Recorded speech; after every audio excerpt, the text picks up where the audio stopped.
Terima kasih pemirsa, Anda kembali menyaksikan laporan khusus KTT ke-43 ASEAN 2023. Kita ke informasi selanjutnya. Pemirsa, besok Taman Mini Indonesia Indah akan mempunyai hajatan besar, yakni SPOS program atau acara khusus bagi para pendamping kepala negara anggota ASEAN pada 6 September 2023. SPOS program sendiri termasuk dalam rangkaian KTT ke-43 ASEAN. Taman Mini Indonesia Indah saat ini sudah berubah 180 derajat. Tidak hanya infrastruktur semata yang dibangun, namun revitalisasi memperhitungkan estetika dan filosofi. Taman Mini Indonesia Indah saat ini lebih hijau dan ramah lingkungan. Para pengunjung yang ingin berkeliling anjungan dan museum di TMII saat ini dapat menggunakan shuttle khusus. Sementara lingkungan di area TMII dibuat lebih hijau dan tertata rapi. Tidak mengherankan jika revitalisasi Taman Mini Indonesia Indah mencuri hati masyarakat. Masyarakat antusias melihat perubahan TMII sekaligus bertamasya.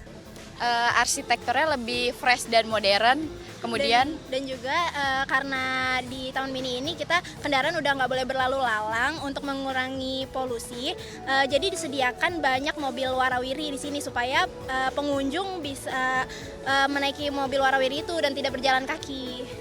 ya, dan menurut saya sarannya sih karena semakin banyak pengunjung yang hadir di sini ya, jadi sarannya karena kita udah nggak boleh berlalu lalang melalui kendaraan, ya sebaiknya kayak ditambah mobil warawiri ya, jadi kalau misalnya pengunjung banyak tidak ngantri gitu. Ya luar biasa sekali, ini saya yang ketiga kalinya ke sini. Hari ini mau peresmian untuk air mancurnya ya, luar biasa. Terus wahana-wahananya juga tambah banyak sekali, perubahannya juga luar biasa dari yang pertama kali tahun 2004, terus 2018, yang ini yang ketiganya, ini luar biasa. Terus yang saya senang itu di sini tidak boleh memakai kendaraan bermotor, yaitu pakai listrik, itu untuk mengurangi pencemaran udara. Sekarang sih saya ngeliatnya jadi lebih bagus, lebih asri juga, lebih hijau, lebih tertata lah untuk tempat parkirnya juga lebih tertata antara motor dan mobil, jadi orang nggak yang parkir sembarangan.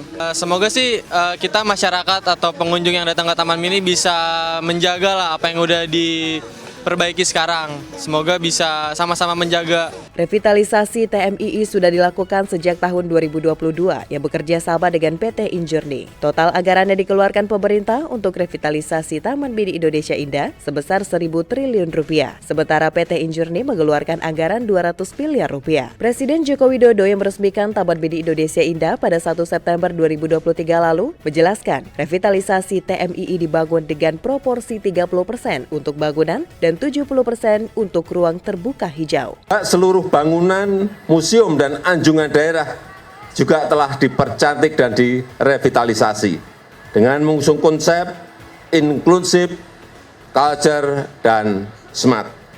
Saya yakin dengan wajah baru Taman Mini Indonesia Indah ini akan menjadi sebuah ikon besar pariwisata di Jakarta dan juga tentu saja di Indonesia. Danau Archipelago yang menjadi ikon TMII tidak luput dari revitalisasi. Danau yang dihiasi miniatur pulau-pulau di tanah air, dilengkapi air mancur menari yang mempertunjukkan permainan cahaya di malam hari. Sementara pertunjukan air mancur menari digelar setiap malam di danau tersebut. Selain Sasono Utomo, dijadwalkan Danau Archipelago akan menjadi salah satu tempat gelaran SPOS program KTT ke-43 ASEAN. Pada kegiatan tersebut, rombongan delegasi diagendakan menikmati tarian, pertunjukan film, dan pameran UMKM. Pemirsa, Indonesia berkomitmen penuh mengatasi masalah lingkungan dengan mendorong pemakaian kendaraan listrik seperti pada 3 acara internasional lainnya yang kerap menggunakan kendaraan listrik bagi para delegasi. Demikian pun KTT ke-43 ASEAN, mobil listrik dari berbagai tipe menjadi kendaraan resmi delegasi dan pemimpin ASEAN. Tidak hanya itu pemirsa, kehadiran puluhan SPKLU turut mengamankan gelaran KTT ke-43 ASEAN. Penggunaan energi ramah lingkungan menjadi semangat yang didorong pada perhelatan KTT ke-43 ASEAN 2023. Sebagai tuan rumah, Indonesia memegang komitmen penuh untuk aktif dalam transisi energi. Hal ini dibuktikan dari penyediaan kendaraan listrik selama perhelatan KTT ke-43 ASEAN di Jakarta.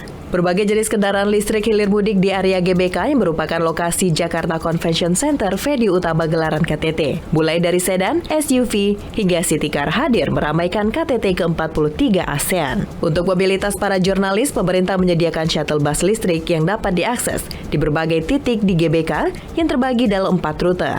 Tentunya tidak perlu bayar alias gratis. Kendaraan listrik paling mewah yakni BMW i7 menjadi kendaraan listrik resmi kepala negara ASEAN dan mitra ASEAN. Sementara bagi para delegasi, pemerintah kembali bekerja sama dengan Wuling Motor, mengerahkan 150 unit RIF untuk membantu mobilitas para delegasi menuju area konferensi. Tidak hanya itu, motor pasukan pengamanan tamu VVIP dan VIP pun berbasis listrik. Untuk moda transportasi publik, pemerintah mempercayakan MRT sebagai kendaraan listrik bagi para delegasi yang bertolak dari Sekretariat ASEAN menuju JCC. Namun kehadiran kendaraan listrik tidak lengkap tanpa adanya SPKLU dan SPLU. PT PLN menyediakan 79 stasiun pengisian kendaraan listrik yang tersebar di berbagai titik. 79 unit ini mampu memenuhi kebutuhan 560 unit mobil dan 240 unit motor listrik selama KTT ke-43 ASEAN berlangsung.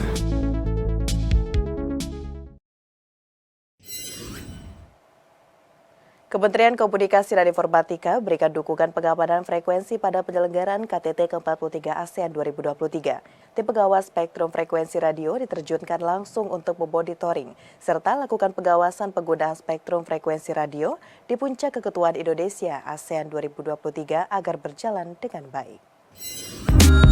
Kementerian Kominfo melalui Direktorat Jenderal Sumber Daya dan Perangkat Pos dan Informatika intensif melakukan pemantauan, pengawasan serta penanganan gangguan spektrum frekuensi radio guna mendukung kelancaran telekomunikasi konferensi tingkat tinggi ke-43 ASEAN. Monitoring dilakukan di lokasi penyelenggaraan KTT ke-43 ASEAN untuk mengetahui pengguna spektrum frekuensi radio existing yang selama ini sudah ada, juga sebagai referensi untuk penetapan izin stasiun radio sementara bagi delegasi asing, professional conference organizer, host broadcaster KTT ASEAN. Wawan Kurnawan selaku tim pengawas spektrum frekuensi radio KTT ke-43 ASEAN menegaskan, tim dari Kementerian Kominfo memonitor kependudukan frekuensi serta monitoring clearance untuk frekuensi yang akan digunakan. Hal itu dilakukan agar seluruh frekuensi pengamanan kepala negara, delegasi, penyelenggara hingga pewarta dapat digunakan dengan baik tanpa interferensi. Tentunya mengharapkan bahwasanya tamu-tamu negara yang hadir di sini gitu, itu mereka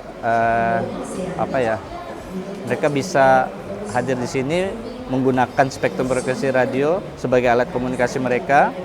Nah, mereka tentunya inginnya frekuensinya clear ya, tidak ada masalah di situ. Untuk itu kita di sini memastikan kelancaran komunikasi yang sudah mereka ajukan itu. Pemantauan dan pengawasan spektrum frekuensi radio dalam pegelaran KTT ke-43 ASEAN menggunakan perangkat berupa Spectrum Analyzer dan Handheld Receiver Monitoring untuk memonitor frekuensi radio. Selain itu, terdapat Wi-Fi Hunter untuk mengenali penggunaan Wi-Fi yang tidak sesuai ketentuan dan mobil monitoring untuk memonitor frekuensi radio secara mobile. Pemirsa, pemberlakuan sistem buka tutup atau rekayasa lalu lintas diberlakukan selama KTT ASEAN 2023 di Jakarta. Untuk Anda yang ingin mengakses 29 ruas jalan tersebut, terdapat transportasi umum yang bisa Anda gunakan sebagai alternatif. Terdapat Transjakarta, MRT ataupun LRT yang tetap dapat melintas walaupun kondisi ruas jalan sedang ditutup. Pemberlakuan sistem buka tutup atau rekayasa lalu lintas diberlakukan selama KTT ASEAN 2023 di Jakarta. Berdasarkan informasi Dinas Perhubungan DKI Jakarta, manajemen dan rekayasa lalu lintas berlangsung pada 2 hingga 7 September 2023 atau sepanjang rangkaian KTT ke-43 ASEAN berjalan. Terdapat 29 ruas jalan yang diberlakukan sistem buka tutup selama KTT ASEAN. Namun, hal tersebut bersifat situasional menyesuaikan dengan waktu para delegasi melintas dari hotel atau penginapan hingga menuju venue maupun sebaliknya. Sistem buka tutup diberlakukan saat perjalanan delegasi dari tempat penginapan ke tempat acara. Penutupan berlangsung hingga 2 jam. Dengan ilustrasi apabila delegasi berangkat pukul 7 waktu Indonesia Barat, maka buka tutup berlaku dari pukul 6.30 waktu Indonesia Barat sampai pukul 8.30 waktu Indonesia Barat. Rekayasa lalu lintas yang diberlakukan pada waktu pagi hari itu tak ayal bertepatan dengan jam sibuk saat masyarakat berangkat kerja, sehingga di beberapa titik terdapat kepadatan arus lalu lintas.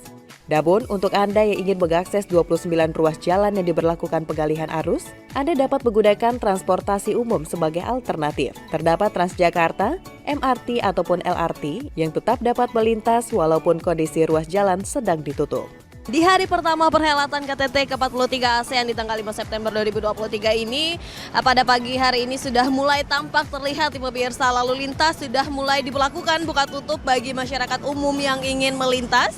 Dan ini diberlakukan mulai pukul 8 hingga 9 waktu Indonesia Barat. Nah, pemirsa juga bisa lihat nih ada tanda di belakang saya bahwa kawasan GBK ini akan disterilkan dan ditutup untuk umum begitu ya. Dan juga ini tentunya informasi buka tutup ini diberlakukan setiap jam 8 hingga 9 waktu Indonesia Barat, akan diberlakukan juga pada esok hari. Namun pemirsa tidak perlu khawatir jika ingin menggunakan transportasi umum karena ada layanan transportasi umum MRT dan juga Transjakarta yang masih akan terus beroperasi. Namun memangnya pemirsa, jika ada delegasi sedang melintas kawasan baik dari kawasan Istana Merdeka menuju ke Bundaran Senayan, ini harus dihentikan sementara untuk menunggu para delegasi melewati jalan tersebut. Nah, dalam menggunakan transportasi umum MRT ini, memang transportasi MRT ini adalah transportasi ofisial yang digunakan bagi delegasi ASEAN pula. Untuk itu, guna memberikan pelayanan yang optimal kepada masyarakat, MRT terus beroperasi, namun dengan menyesuaikan jadwal yang telah disepakati selama KTT ASEAN berlangsung. Selama perhelatan KTT ASEAN ke-20 2023 ini pemirsa, MRT Jakarta akan tetap beroperasi pada pukul 5 hingga 24 waktu Indonesia Barat. Namun ada perubahan jadwal mengenai kapan MRT tersebut berangkat dan juga spare waktu dari stasiun satu ke stasiun yang lainnya. Ini juga memiliki spare waktu yang sudah ditentukan, dan MRT tentunya masih akan memiliki arahan lebih lanjut dari Pemprov DKI Jakarta terkait dengan kebijakan waktu operasional, sehingga ini tidak akan mengganggu masyarakat umum yang ingin menaiki MRT pemirsa. Selain moda transportasi MRT, pihak Transjakarta juga telah kembali mengoperasikan 2 halte di Jalan Sudirman yang ditutup sejak pertengahan Mei 2023 untuk revitalisasi. Kedua halte itu adalah halte Karet dan halte Bundaran Senayan yang telah difungsikan sejak pekan lalu. Halte Bundaran Senayan merupakan bagian dari layanan Transjakarta yang melayani rute Blok M Kota atau Koridor 1 yang terintegrasi dengan layanan Transjakarta lain, seperti Blok M Manggarai, Blok M Tanjung Priuk, dan Pinang Ranti Bundaran Senayan. Sedangkan halte Karet juga merupakan bagian dari layanan Transjakarta yang melayani rute Blok M Kota atau Koridor 1. Halte tersebut terintegrasi juga dengan layanan rute seperti 1B Stasiun Palmerah Tosari. Pemirsa, usai jeda pariwara kami akan kembali dengan dialog masih berkaitan dengan rangkaian KTT ke-43 ASEAN sesaat lagi.